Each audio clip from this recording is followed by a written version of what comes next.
बिस्मिल्लाहिर्रहमानिर्रहीम। अस्सलाम वालेकुम डियर स्टूडेंट्स।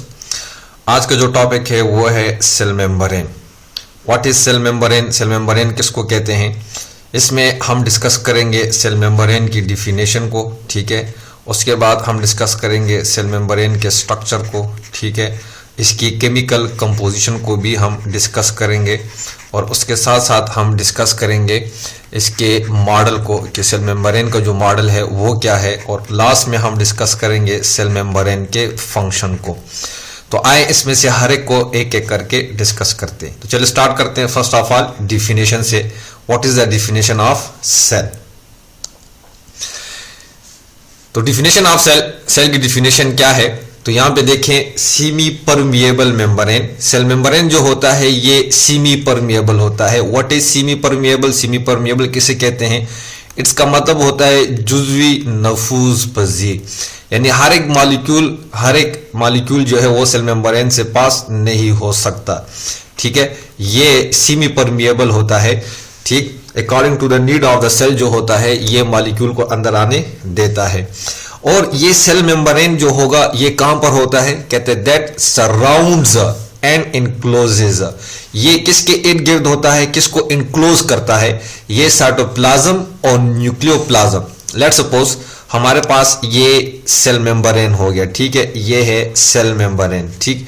ये जो है आपके पास साइटोप्लाज्म है, ये है साइटोप्लाज्म, ठीक हो गया। ये आपके पास है सेल मेम्ब्रेन, क्लियर। अब सेल मेम्ब्रेन जो है किसके इर्द गिर्द है? साइटोप्लाज्म के इर्द गिर्द है, ठीक है। ये साइटोप्लाज्म के इर्द गिर्द हुआ। दूसरा किसके इर्द गिर्द मौजूद है? न्यूक्लियस के इर्द गिर्द मौजूद है। ये आपके पास न्यूक्लियस है, ठीक है। ये न्यूक्लियस के इर्द गिर्द भी मौजूद है और इंक्लोज करता है, बंद करता है, इंक्लोज करता है। किसको इंक्लोज करता है? साइटोप्लाज्म के अंदर हमारे पास जो कंपोनेंट्स मौजूद है, लेट्स सपोज इसके अंदर जितने भी ऑर्गेनेल्स है, माइटोकॉन्ड्रिया है, गोल्गी बॉडी है, या राइबोसोम है, या लाइसोसोम है, एंडोप्लाज्म, रेटिकुलम है, इन तमाम ऑर्गेनेल्स को ये इंक्लोज करता है। और न्यूक्लियोप्लाज्म के अंदर जो मौजूद है क्रोमोसोम वगैरह, इनको ये क्या करता है? इंक्लोज करता है।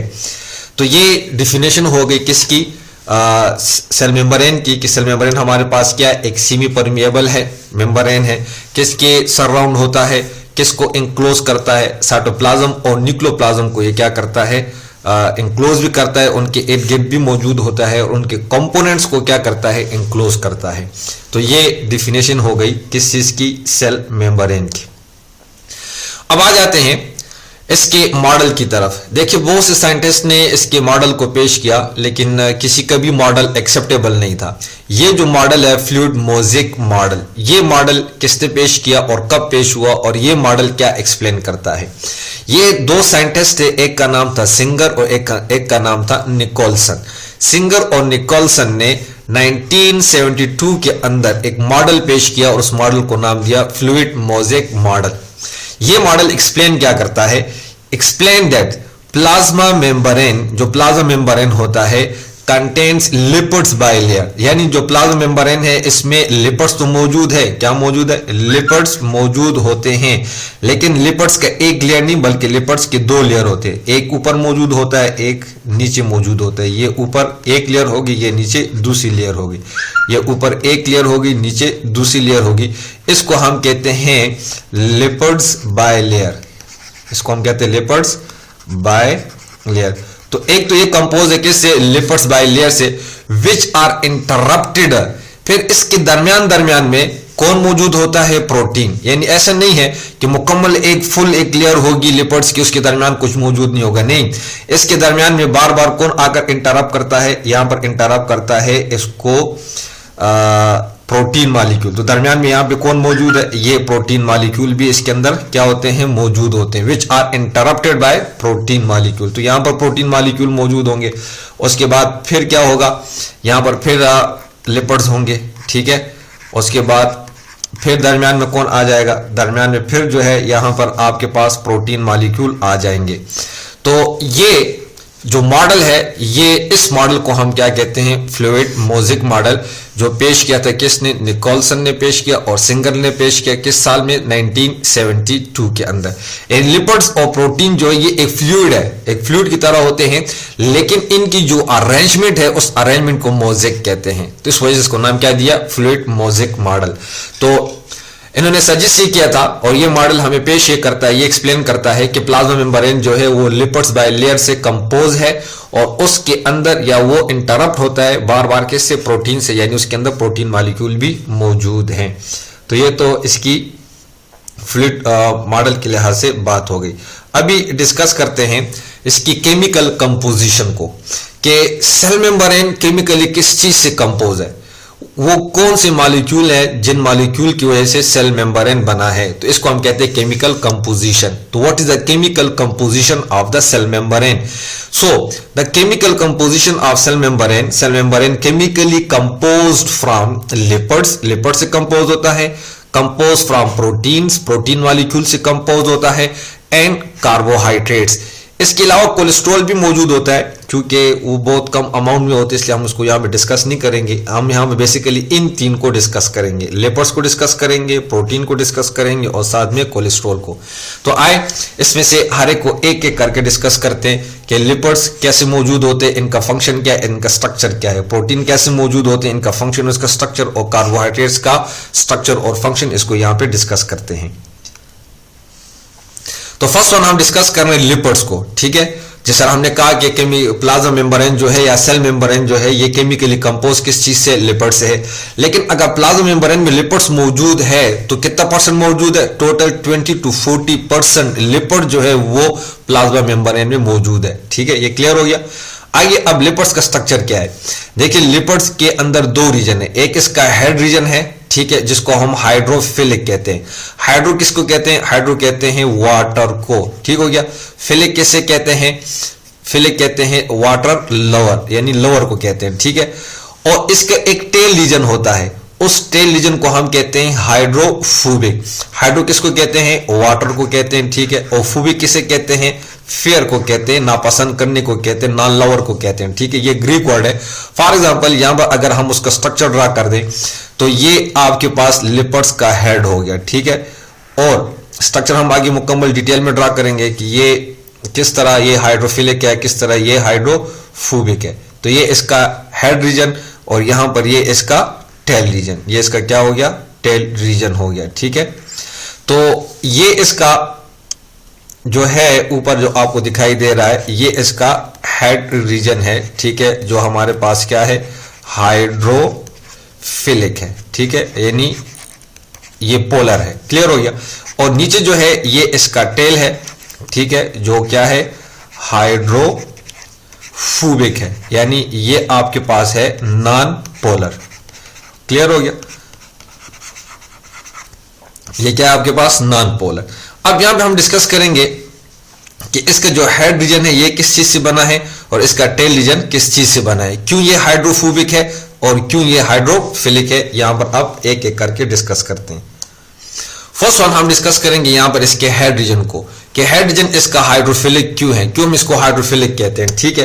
तो इसका जो हेड रीजन है वो 3 मॉलिक्यूल से मिलकर बना है। फर्स्ट वन बना है कोलाइन से, कोलाइन इसके अंदर मौजूद होगा, फास्फेट ग्रुप मौजूद होगा और ग्लाइसिरोल मौजूद होगा।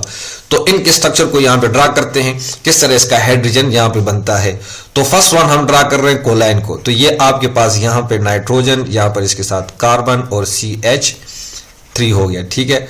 ऊपर फिर कार्बन और ये CH3 हो गया, इधर भी कार्बन, ठीक है, और ये CH3, ठीक है। ये हम ड्रा कर रहे हैं कोलाइन के स्ट्रक्चर को, ठीक है। ये कोलाइन का स्ट्रक्चर है लिपिड्स के हेड रीजन में, क्लियर हो गया। यहां पर हाइड्रोक्सिल मौजूद है, ठीक है। ये तो हो गया आपके पास कोलाइन, इसको हम कहते हैं कोलाइन, ठीक। अब इसी के साथ यहां पे ड्रा कर देते हैं इसके फास्फेट को, ठीक है। फास्फेट ग्रुप इसके साथ यहां पे मौजूद होता है। तो ये आपके पास है फास्फेट ग्रुप, ठीक है, OH यहां पर ऊपर OH, ठीक है। फास्फेट ग्रुप का स्ट्रक्चर ये होता है, इसको हम कहते हैं फास्फेट ग्रुप, इसको कहते हैं, ठीक है। तो ये आपके पास हो गया फास्फेट। दूसरे नंबर पर आपके पास क्या मौजूद है, ये फॉस्फेट मौजूद है। क्लियर हो गया। तीसरी पर यहां पर आपके पास मौजूद होता है इसका हेड रीजन, सॉरी ग्लाइसोरोल यहां पे मौजूद होगा। तो ग्लाइसोरोल के अंदर यहां पर हमारे पास होते हैं 3 कार्बन। तो ये कार्बन नंबर 1, ये कार्बन नंबर 2 और ये कार्बन नंबर 3। तो यहां पर ये हाइड्रोक्सिल, यहां पर ये हाइड्रोक्सिल, ठीक है, यहां पर ये हाइड्रोजन, यहां पर ये हाइड्रोजन, ऊपर ये हाइड्रोक्सिल, ठीक हो गया, यहां पर ये हाइड्रोजन और यहां पर ये हाइड्रोजन और इधर हाइड्रोजन। तो ये स्ट्रक्चर हो गया आपके पास किस चीज का, ग्लाइसेरोल का। तो ये ग्लाइसेरोल का स्ट्रक्चर है। क्लियर। अब यहां पे इसका हेड रीजन कैसे बनेगा, तो यहां पर जो प्रोसेस हमारे पास होता है उसको हम कहते हैं कंडेंसेशन। कंडेंसेशन किसे कहते हैं, इसमें से क्या होगा कि एक तरफ से ऊपर से एक मॉलिक्यूल से आप हाइड्रोक्सिल को ले लो और दूसरी तरफ से आप हाइड्रोजन को ले लो, ठीक है। ये एक तरफ से हमने हाइड्रोक्सिल को ले लिया और दूसरी तरफ से हमने हाइड्रोजन को ले लिया। तो with the removal of water, तो यहां से कौन रिमूव हो जाएगा, वाटर रिमूव हो जाएगा। तो बॉन्ड बनेगा किसके दरमियान, बॉन्ड यहां पे बनेगा। अब लेट्स सपोज हम इसको यहां से इरेज करते हैं। अब यहां से इस हाइड्रोजन को रिमूव कर देते हैं, ठीक है, और इसको रिमूव कर दिया क्योंकि यहां से वाटर निकल आया, ठीक है। ये आपके पास वाटर मॉलिक्यूल निकल आया। तो यहां पे देखिए, अगर आपके पास क्या था, इधर हाइड्रोक्सिल था उससे और यहां पर हाइड्रोजन था, वो निकल गया। तो बॉन्ड किसके दरमियान बना, कार्बन और ऑक्सीजन के दरमियान, ठीक है। अब यहां पर भी ये प्रोसेस होगा। एक तरफ से आप क्या कर दें, एक तरफ से आप रिमूव कर दें किसको, यहां पर हाइड्रोजन को ले लें इस साइड से, ठीक है, और उस साइड से आप हाइड्रोक्सिल को ले लें, ठीक है। फॉस्फेट के हाइड्रोक्सिल को ले लिया और ग्लाइसरोल के हाइड्रोजन को ले लिया। तो क्या हो जाएगा, वाटर यहां से रिमूव हो जाएगा, H2O यहां से वाटर रिमूव हो गया। तो अगर हम यहां से इसको रिमूव कर दें, ये इरेजर ले लिया, इसको यहां से रिमूव कर दें, ठीक है। इस प्रोसेस को हम कहते हैं कंडेंसेशन, ठीक है। तो बॉन्ड किसके दरमियान आएगा, यहां पर ये ऑक्सीजन है तो ऑक्सीजन को थोड़ा सा दरमियान में कर देते हैं। ये आपके पास हो गया ऑक्सीजन, ठीक है, दरमियान में ऑक्सीजन, ठीक। और इस फास्फेट और ऑक्सीजन के दरमियान क्या आ गया, बॉन्ड बन गया। तो इस ग्लाइसरोल की वजह से, ये जो ग्लाइसरोल है, इस ग्लाइसरोल की वजह से ये हमारे पास क्या है, हाइड्रोफिलिक है। ये हमारे पास क्या है, हाइड्रोफिलिक। हम कहते हैं ना कि भी इसका जो हेड रीजन है वो हाइड्रोफिलिक है। तो हाइड्रोफिलिक क्यों है, क्योंकि इसके अंदर हमारे पास कौन मौजूद है, ये ग्लाइसरोल मौजूद है। तो ग्लाइसरोल के होने की वजह से ये हमारे पास क्या हो जाता है, हाइड्रोफिलिक। तो अब यहां पर अगर हम इसके हेड के स्ट्रक्चर को नॉर्मली यूं ड्रा कर दे, ये इसका हेड स्ट्रक्चर हो गया, ठीक है। तो ऊपर कौन मौजूद था, कोलाइन मौजूद था, नीचे कौन मौजूद है, फॉस्फेट मौजूद है, फिर कौन मौजूद है, ग्लाइसरोल मौजूद है। तो ये इस तरह इसका हेड रीजन बन जाता है। अब आगे डिस्कस करते हैं इसके टेल रीजन को। तो इसका जो टेल रीजन है ये आपके पास है इसका टेल रीजन। टेल रीजन के हमने डिस्कस किया कि इसका जो टेल रीजन होता है वो होता है हाइड्रोफोबिक। ये वाटर नॉन लवर होता है। क्यों, क्योंकि ये कंपोज किस चीज से है, इसका जो टेल है वो 2 मॉलिक्यूल से कंपोज है। एक इसके अंदर सैचुरेटेड फैटी एसिड है और एक अनसैचुरेटेड फैटी एसिड है। थोड़ा सा सैचुरेटेड फैटी एसिड और अनसैचुरेटेड फैटी एसिड के अंदर डिफरेंस को डिस्कस कर देते हैं। जो सैचुरेटेड फैटी एसिड होता है, सैचुरेटेड फैटी एसिड, ये फैटी एसिड जो होता है इसके अंदर हाइड्रोजन कार्बन के दरमियान जो कार्बन मॉलिक्यूल होते हैं, ठीक है, जो कार्बन मॉलिक्यूल होते हैं कार्बन एटम्स के दरमियान, ठीक है, कार्बन एटम्स के दरमियान डबल बॉन्ड मौजूद नहीं होता, हैव नो डबल बॉन्ड, ठीक है। इसके अंदर डबल बॉन्ड मौजूद नहीं होता, ठीक है। अब इस स्ट्रक्चर में हम ड्रा भी करेंगे तो आपको समझ आ जाएगी। सैचुरेटेड फैटी एसिड के अंदर अगर आप मजीद हाइड्रोजन एटम्स को ऐड करना चाहो तो वो ऐड नहीं हो सकते, क्योंकि कार्बन के दरमियान डबल बॉन्ड मौजूद नहीं होता, उसमें मजीद हाइड्रोजन एटम ऐड नहीं हो सकते। जो अनसैचुरेटेड फैटी एसिड होता है इसमें बाज कार्बन एटम के दरमियान डबल बॉन्ड मौजूद होता है, ठीक है।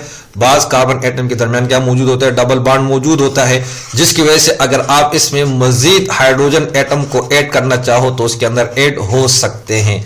तो ये बेसिकली डिफरेंस हो गया सैचुरेटेड और अनसैचुरेटेड के अंदर। तो अब यहां पर हम डिस्कस कर देते हैं इसके स्ट्रक्चर को। पहले हम ड्रा कर रहे हैं सैचुरेटेड फैटी एसिड को। तो फॉर एग्जांपल यहां पर मैं ड्रा कर रहा हूं ये सैचुरेटेड फैटी एसिड को, ये सैचुरेटेड फैटी एसिड है, ठीक है, सैचुरेटेड फैटी एसिड का स्ट्रक्चर हो गया, ठीक है। अब यहां पे क्या होगा, यहां पे आपके पास ये हो गया, ठीक है, और हाइड्रोक्सिल, ठीक है।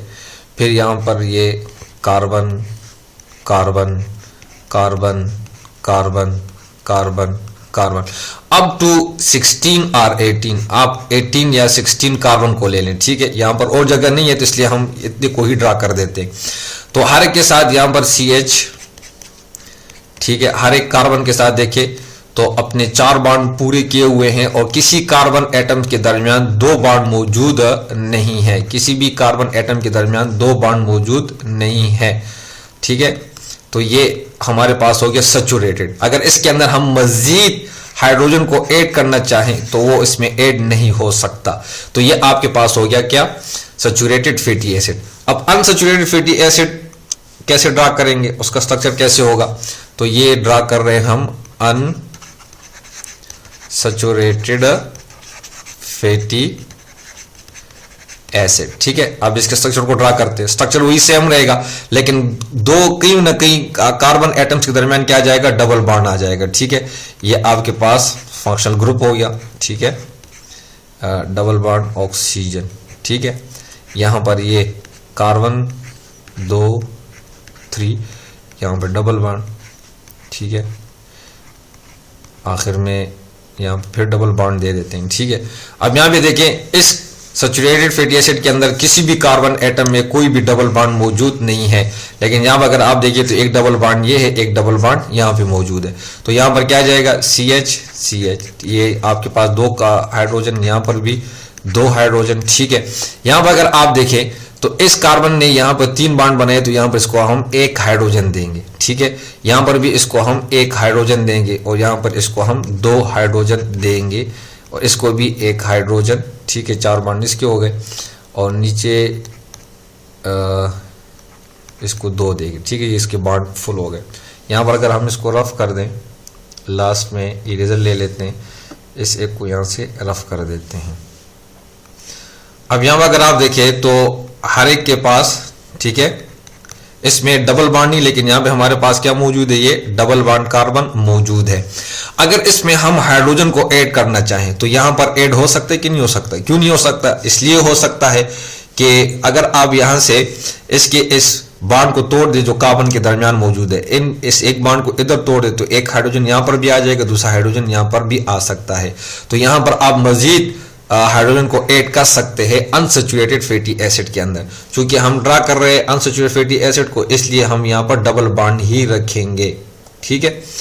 यहाँ पर हम डबल बॉन्ड ही रखेंगे, इसलिए इसको हम रफ कर देते हैं, ठीक है। तो ये बेसिकली डिफरेंस हो गया किसके अंदर, सैचुरेटेड और अनसैचुरेटेड फैटी एसिड के अंदर।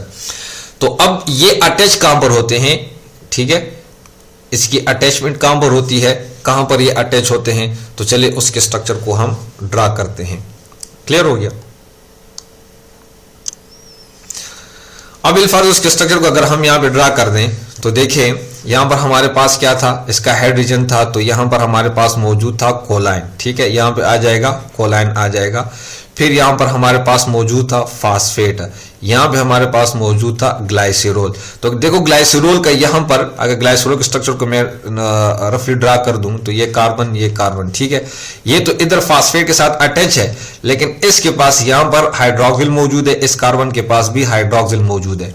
तो एक तरफ आप सैचुरेटेड फैटी एसिड को ले लें, ठीक है। यहां पर हम ऐड कर देते हैं सैचुरेटेड फैटी एसिड को, तो देखिए उसके पास यहां पर ये आपके पास मौजूद था वही OH हाइड्रोक्सिल, इसके पास भी मौजूद है।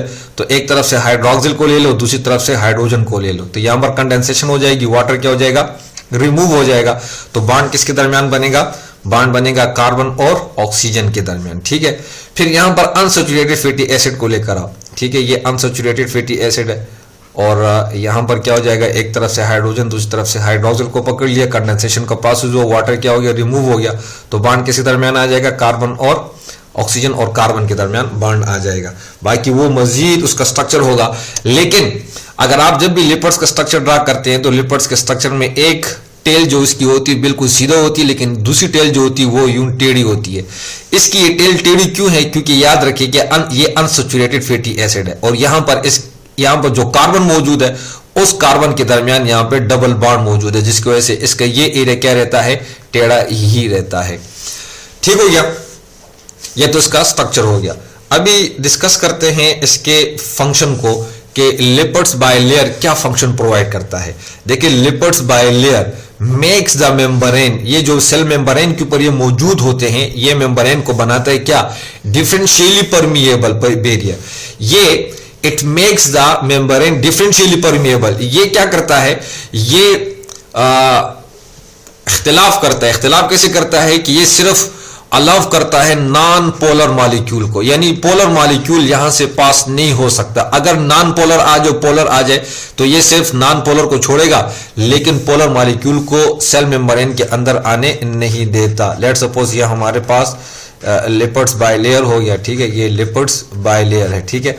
अगर यहां पर आ गया नॉन पोलर, ठीक है, दूसरी तरफ हमारे पास आ गया पोलर, तो क्या पोलर मॉलिक्यूल यहां से पास हो सकेंगे, नहीं हो सकेंगे, ठीक है। कौन से मॉलिक्यूल पास होंगे, ओनली नॉन पोलर। देखिए यहां पे लिखा भी हुआ है कि it allows the transport of non polar material, ये सिर्फ नॉन पोलर मॉलिक्यूल को छोड़ता है। क्लियर। और फंक्शन क्या है इसका, दूसरा फंक्शन प्रिवेंट्स आयनिक मटेरियल्स, वो मटेरियल्स जिनके ऊपर आयंस मौजूद है, लेट सपोज सोडियम है, आपके पास मैग्नीशियम है, लेट सपोज कैल्शियम है, ये भी इस लिपिड्स के जरिए नहीं आ सकते, ये भी इसको पास नहीं कर सकते। इट्स मीन जो पोलर मॉलिक्यूल है, ठीक है, एक हो गया पोलर मॉलिक्यूल और दूसरा हो गया आपके पास आयनिक मॉलिक्यूल, ये दो मॉलिक्यूल जो है ये पास नहीं हो सकते। कहां से, लिपिड्स बाइलेयर से। इनके लिए अपना प्रोटीन चैनल मौजूद होता है, जिसको हम डिस्कस करेंगे किसके अंदर, प्रोटीन में हम डिस्कस करेंगे कि वो किस तरीके से उससे पास होते हैं। तो ये लिपिड्स बाइलेयर का क्या था, फंक्शन था। तो लेक्चर बड़ा हो जाएगा, इसलिए इस लेक्चर को मैं इधर ही खत्म कर देता हूं। इसी सेल मेम्ब्रेन का दूसरा पार्ट हम बनाएंगे जो डिस्कस करेंगे, उसमें हम प्रोटीन को डिस्कस करेंगे, ताकि लेक्चर बड़ा ना हो और आप उस लेक्चर से बोर ना हो। तो यहां पर मैंने लिपिड्स को डिस्कस कर दिया। इसके बाद नेक्स्ट वीडियो बनाता हूं, उस नेक्स्ट वीडियो के अंदर हम सिर्फ डिस्कस करेंगे प्रोटीन को। फिर उसके नेक्स्ट वीडियो में इसका तीसरा पार्ट होगा, उस तीसरी पार्ट के अंदर डिस्कस करेंगे कार्बोहाइड्रेट्स को, और लास्ट वन में हम डिस्कस करेंगे सेल के फंक्शन को। तो आज के लिए इतना ही काफी। कहीं पर भी आपको कोई मसला हो, कोई क्वेश्चन हो, तो आप पूछ सकते हैं, कमेंट्स के अंदर आप पूछ सकते हैं। और उसके अलावा आप चैनल्स को सब्सक्राइब करें, ठीक है, सब्सक्राइब करें, ठीक है, शेयर करें, ठीक है, और साथ में लाइक भी करें, ताकि औरों को भी क्या हो, इसका बहुत बड़ा फायदा हो। Thank you for watching. Allah Hafiz.